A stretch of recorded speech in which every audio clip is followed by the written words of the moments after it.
Welcome online biology class. Today's class is dedicated 10th class English medium student and the topic is respiration. So the next question is difference between the respiration and combustion. Let's discuss about what is a difference between the respiration and combustion. Let's see. So this is a various type of differences between the respiration and combustion.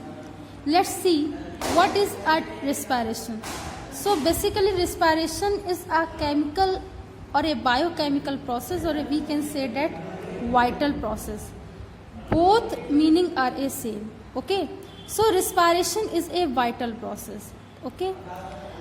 They helps in a different type of a physiological activity in a body, and the combustion is a chemical process. Combustion क्या है basically?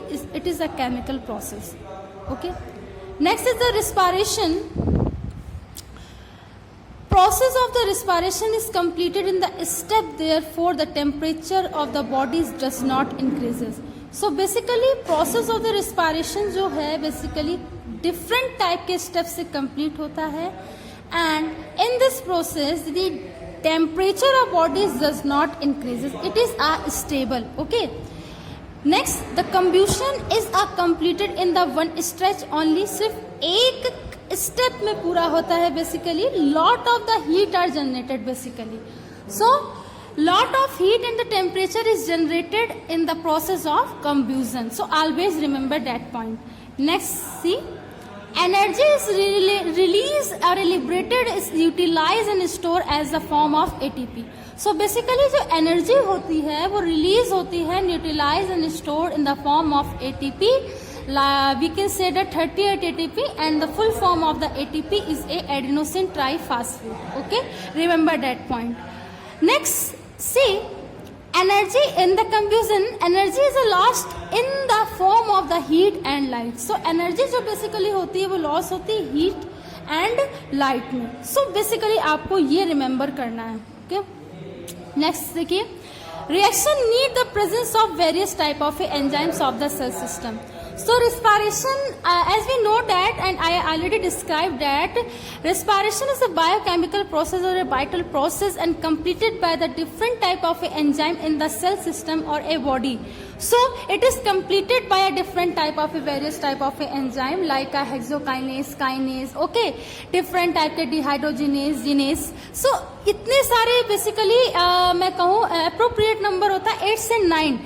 Different type के enzymes are participate in the process of the respiration. So इसको आपको याद रखना है. And it is completed at the normal temperature, और जो basically body का temperature होता है उसी temperature पर एक stable temperature पे ये complete होता है.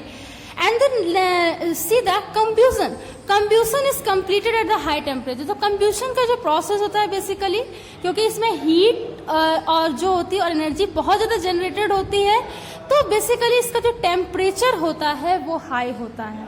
कैसा होता है? हाई होता है. सो आपको ये क्वेश्चन अपनी फेयर नोटबुक में कंप्लीट करना है. If you have any type of a query then ask me. Next question देखो. नेक्स्ट क्वेश्चन आपको करना है define the cellular respiration and depict it by a schematic line diagram. So basically आपको एक flow diagram में हमें ये बताना है what is a cellular respiration process.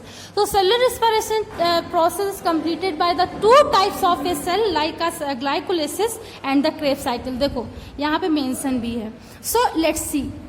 So cellular respiration, cellular respiration is a catabolic reaction. Basically क्या है? It is a catabolic reaction and it is completed by a different type of a catalyst in which the food material is oxidized to produce the energy in the cell यानी internal cell. so यहाँ पे food material जो होगा वो oxidize होगा and energy को produce करेगा in the form of ATP. we can say that ATP के form में ये क्या करता है? produce करता है. let's see. Generally, it take the place in the presence of oxygen and can be shown by the following equation. So basically, एक process होता है in the presence of oxygen तो वो बेसिकली सेलुलर रेस्पिरेशन में complete energy का form करता है in the form of we can say that 673 KCl and the form of ATP is A38 ATP. Let's see the reaction. This is a glucose C6H12O6 plus 6CO2 in the presence of oxygen and the product क्या है 6CO2 6H2O and the energy basically we can say that 673 KCal और A38 ATP का formation होता है. सो ये आपको याद रखना है.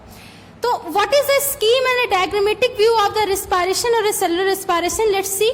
This is a overview of a cellular respiration. Okay. This is a glucose. It is a 6 carbon molecule chain. In a cytoplasm glycolysis का process होता है. It is completed in the glycolysis cycle in a cytoplasm. Okay.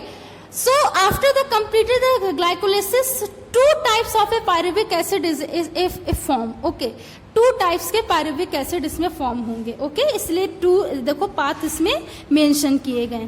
सो इसमें जो pyruvic acid होंगे 3 carbons of molecules होंगे basically in the cytoplasm absence of O2 in A muscles lactic acid का formation होगा. ठीक है. O2 अगर प्रेजेंट नहीं है एब्सेंस है तो लैक्टिक एसिड का फॉर्मेशन होगा. In the absence of O2 अगर यहाँ पे ईस्ट इन साइटोप्लाज्म है तो इथेनॉल का क्या होगा फॉर्मेशन होगा. मेरी बात को आप लोग समझना. ठीक है. जब मसल्स में O2 एब्सेंट होगा तो लैक्टिक एसिड का फॉर्मेशन होगा और एनर्जी लिबरेट होगी.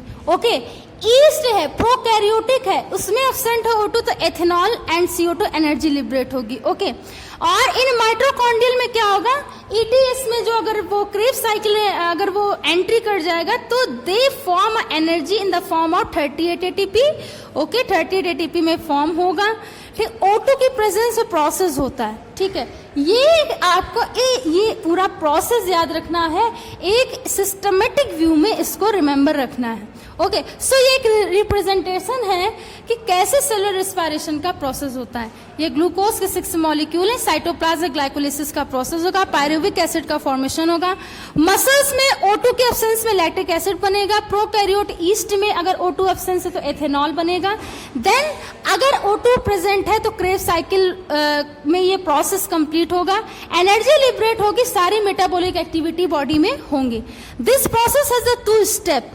So first one I already described that कि cellular respiration is completed by the 2 cycle. We can say that first one is a glycolysis and a second is a Krebs cycle. Okay, so let's see the glycolysis. So breakdown of the glucose molecule into a 2 molecule of pyruvic acid. I already described that in a glycolysis cycle 2 pyruvic acid is a form.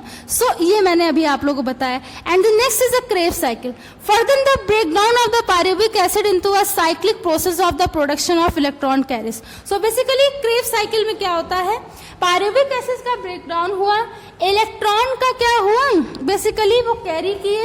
And energy जो होती है मैं यहाँ पे लिख दे रही हूँ energy is formed. Energy का क्या होता है फॉर्मेशन होता है. किस फॉर्म में होता है 38 ATP में. सो आई होप कि आज की क्लास आपको समझ में आए. If you have any type of a query then ask me. इसको आपको इस क्वेश्चन को और इस क्वेश्चन को आपको नोट डाउन कर लेना है अपनी फेयर नोटबुक में. सो स्टूडेंट्स मैं इस वीडियो लेक्चर के हेल्प से आपको इस क्वेश्चन को बताने की मैंने कोशिश की है. अगर आपको कोई भी डाउट होता है तो आप उससे मुझसे पूछ सकते हैं. अभी मैं इस वीडियो लेक्चर को पोस्ट करने के बाद मैं आपको इसका एक पिक व्यू दे दूंगी जिससे आप इस क्वेश्चन को इजीली नोट डाउन कर सकें. तो thanks to all student to watch this. Thanks again.